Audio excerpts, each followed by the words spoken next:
Hello, this is Mike Regan, and it is my pleasure to welcome you to this on-the-record interview with our friend Peter Tirschwell.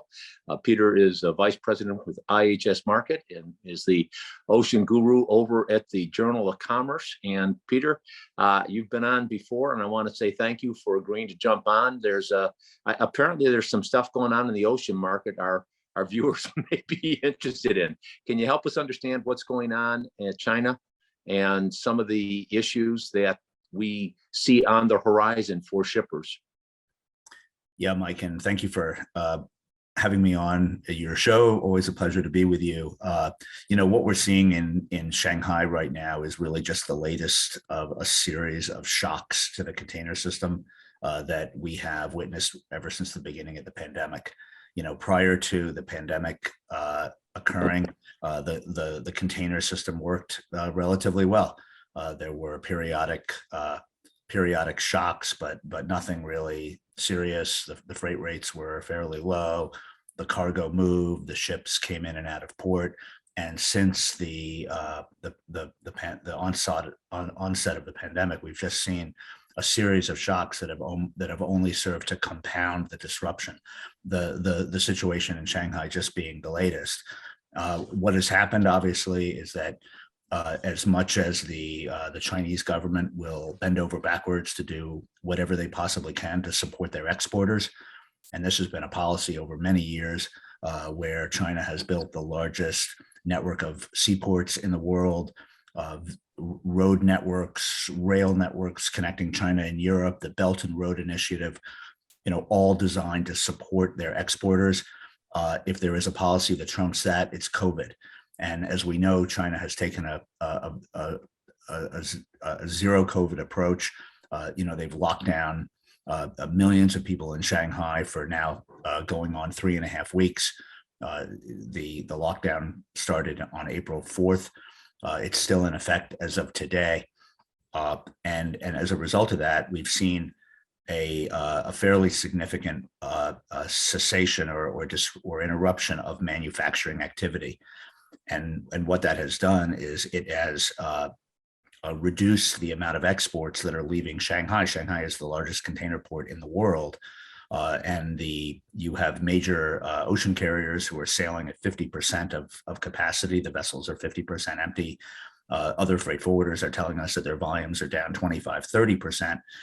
So it's not as if the volumes aren't moving, but they've slowed significantly. And what does that mean? You could say, oh, well, that's fine because consumer spending is drying up in the US and inflation is rampant. But that's not what's happening. So yes, in the headlines, economic growth is slowing. We saw the US dip into negative territory yesterday. Inflation is the highest that it's been in many decades. The war in Ukraine is causing some consumers to rethink some of their expenditures. That's why Netflix took such a hit on their stock price. However, and this is what's really important, Mike, that is not showing up yet in the container shipping volumes. The orders are still strong. The ocean carriers are hearing from their customers to expect the volumes to continue to move. So therefore, the fact that there is a temporary lull in exports to the North America and to Europe out of the world's largest port only means that it's COVID related. It has nothing to do with the underlying strength of the market, which means that when factories start to reopen, when trucks start to move, and when the system starts to be restored to normal flow, we're going to see a deluge of shipments, and that's going to bump up against the peak season. It's going to be an early peak season this year. Already, we are hearing numerous reports of back to school season goods already landed in North America. I heard this morning from a freight forwarder that they're already getting ready to start shipping Christmas goods. We're in April. We're still in April, Mike. It's not even May, and so the peak season is going to be earlier, the holiday season, and it's going to bump up against this post Shanghai boom that we're going to see. That is going to snarl the Trans-Pacific trade yet again on top of everything else that has occurred. Well, in our upcoming 2-minute warning for next week, I've said that we are potentially looking at the mother of all storms. And part of the reason for saying that is you said something to me a couple of weeks ago that was enormously sobering. And that was specifically, you're the expert in the area. You said, Mike, I could give you different scenarios and I gave you a plausible case for, each and every scenario. I just have no idea which scenario we're going to see unfold. And, perhaps you could elaborate on that, because one thing, Peter, that I was hoping you would touch on, you opened my eyes. If I say supply chains are designed to operate within a band, as it were, with modulation, peaks and troughs, I don't know what happens when you shut down a country like China for 4, 6, 8 weeks. It's not like the goods that were supposed to come during that time aren't going to come. It's just that they're going to come in a compressed time into a port system that is already struggling with, evacuating containers from ports and this type of thing. Help me understand how a shipper works through that scenario in addressing the mother of all storms. It's really all about advanced planning and about getting way out ahead of planning. I mean, for example, just what we're seeing this year, we're seeing it play out where you've seen any number of importers have been very aware of the potential for disruption associated with West Coast longshore labor negotiations. Now, that disruption has not occurred. The negotiations haven't even started. We don't know how it's going to play out. It's very unpredictable how that could go. But nevertheless, you've seen a major move by importers to say, look, we don't want any part of that period, and we're going to move divert cargo from the West Coast to the Gulf Coast and the East Coast, and to a certain extent up to Canada as well. That is, and as a result, we're now seeing backups on the East Coast, the likes of which we have not seen yet. So that is an example, Mike, of how companies are getting out ahead of unpredictability in the supply chain. Is I'm going to start moving stuff earlier. I'm going to give the supply chain more time. I'm going to understand that the transit times, the end-to-end transit times, are going to be longer. That the product lead times are going to be longer. So in other words, it backs up everything. The product design, product planning, when sales or discounts are going to happen, what product I need to have where in my retail network, when. That whole process is elongated because of companies are trying to get out of what they are believing correctly to be a highly unpredictable supply chain environment that we're in right now. So, you talk about the East Coast ports. I was at the pharmaceutical conference, healthcare conference. I heard from one of the leaders of the New Jersey ports. She cited volumes up. I found out the number was about 29-30%. You saw the Port of Savannah go into shutdown mode because of issues with the CSX. You saw the part of Charleston have issues with chassis.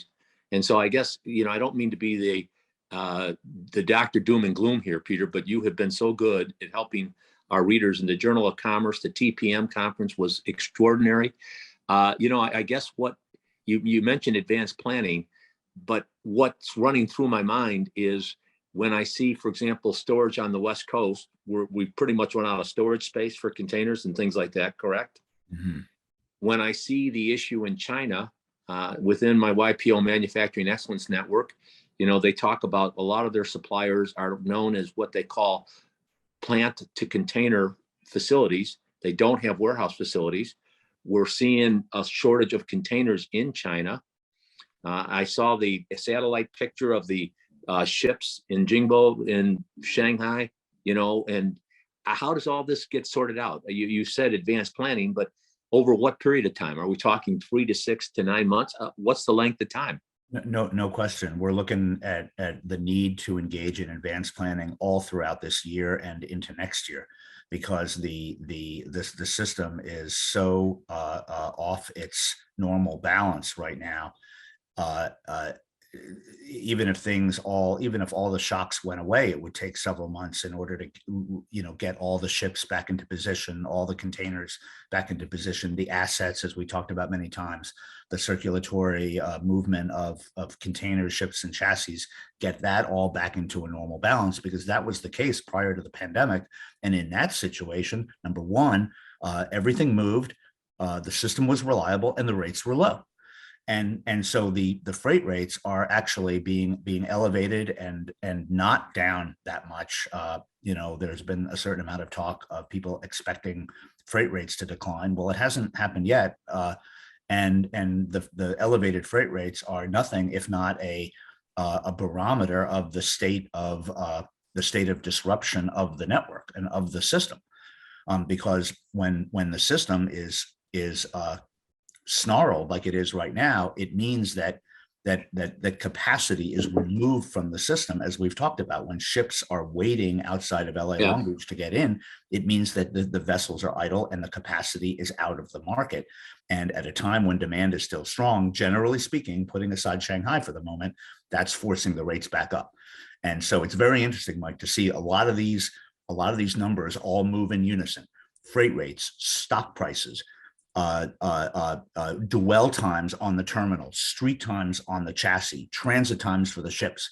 It's all linked. It's all connected together. And as long as that is all remaining elevated, you see evidence of dysfunction in the system. And in no way, shape, or form is that backing off now.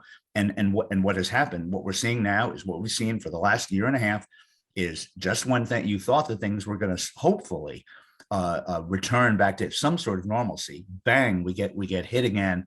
And earlier this year it was Guangzhou, it was the Suez problem, it was the UP off the West Coast. I mean, there's a whole string of them. Every last one of them much more serious than any type of disruption that we had seen prior to the pandemic. That's what's really changed.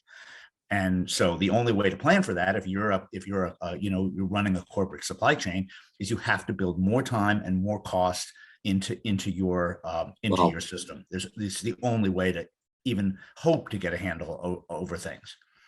Well, and that's why the TPM conference, for those that aren't familiar with it, some of the inland conference, what the Journal of Commerce is doing is providing the information that you need to do that advanced planning. And this isn't just a plug for the JLC. You guys are doing a great job. One final thing as we close it out, you've talked about the impact, and you were really ahead of the pack, the multiple black swan events.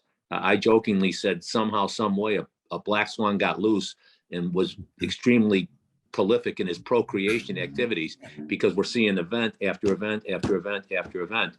But I guess one thing, Peter, that I also want to just highlight, last week we also had your cohort Mark join us on a call for CEOs and presidents.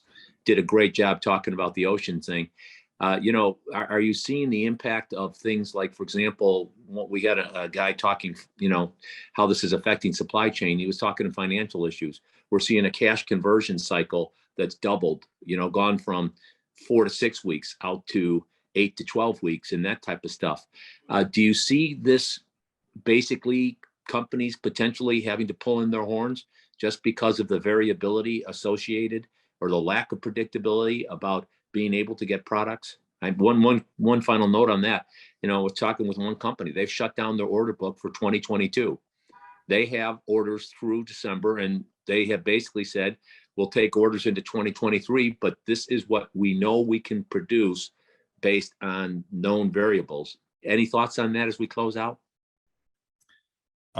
No question. I mean, I think that companies are totally reevaluating their supply chains in light of their ability to conduct business. And for many of these companies, as you say, Mike, conducting business means ordering goods, having them be produced is profitable enough for them to sell at the tail end, and to be able to support through their cash flow and their working capital the supply chain process from beginning to end. Well, that is under incredible strain right now, and and that is to a certain degree what the new normal is going to look like, at least for the moment. So I'd like, every time we've talked, Mike, I'm always saying to you, I'd love to be able to say that things are returning back to some sort of normalcy, but we're looking out at potentially several more months. And one of the interesting things, just to go back to Shanghai, Mike, to close this out, is that Shanghai is really, it's the largest port, but it's really, the other ports in China are up. The Xiamen is functioning. Shenzhen and Guangzhou are functioning. The other Ningbo is functioning, but the problem is that the reverberations from Shanghai are much larger, because Shanghai is a major feeder port, and if you can't get containers in and out of Shanghai, get them distributed, especially empty containers, out to other regions and other countries. We've had people tell us just within the last week that the empty container availability in any number of Southeast Asian exporting countries is going to be one of the sort of areas of collateral damage from what we're seeing in Shanghai. So a lot of problems, Mike, a lot of complications, a lot of difficulties, and as a result, it's not surprising to hear and to read in the Wall Street Journal, or we're hearing about it certainly ourselves, that this is causing companies to take a step back and say, well, wait a second, we're going to have to completely reevaluate. The problem is that's not easily done. Peter, it's not easy. We could go on and on. You've been extraordinarily gracious. Paul Page, your buddy over at the Wall Street Journal, is doing a great job at the logistics report. I can't thank you enough. So I just want to takeaways. Advanced planning is critical. Consider the issue, lack of predictability, variability, as part of that advanced planning process. Third, have realistic expectations about what you could possibly see over the next 6 to 9 months. Accurate? Yep. Perfect. I think so, Mike. Well, Peter, you've been gracious with your time. Thank you so much, and look forward to future dialogue. It's a pleasure, Mike. Thank you very much. Always a pleasure to be with you.